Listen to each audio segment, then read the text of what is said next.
নমস্কার বন্ধুরা, শিবানী কিচেনে আপনাদেরকে স্বাগত। এই দেখুন, চাল বিড়ি ভিজিয়েছি সরু চাকলি করব বলে। এবার এই মিক্সির মধ্যে চাল বিড়ি দিয়ে দিয়েছি। এবার আমি এটাকে বেটে, দেখুন বন্ধুরা, সরু চাকলি করার জন্য বিড়ি কলাইটা বেটে নিয়েছি।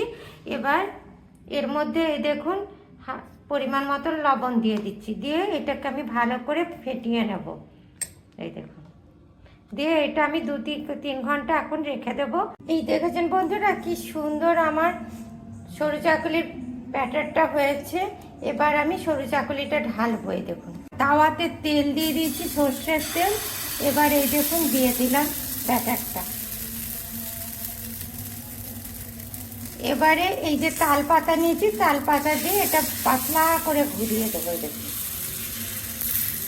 ঠিক আছে, দিয়ে মেলা দিচ্ছি। দেখুন বন্ধুরা, এক পাশটা হয়ে গেছে। এবার আমি এটাকে উল্টে দিচ্ছি। দেখেছেন কি সুন্দর সাদা ধপধপে সরু চাকুলি হয়ে গেছে। এবার এটাকে আমি নামিয়ে রেখে দেব। এই দেখুন বন্ধুরা, কি সুন্দর পাতলা পাতলা সরু চাকুলি হয়েছে। আপনারাও ঠিক এরকম পাতলা পাতলা সরু চাকুলি করবেন, দেখবেন দারুণ খেতে লাগছে।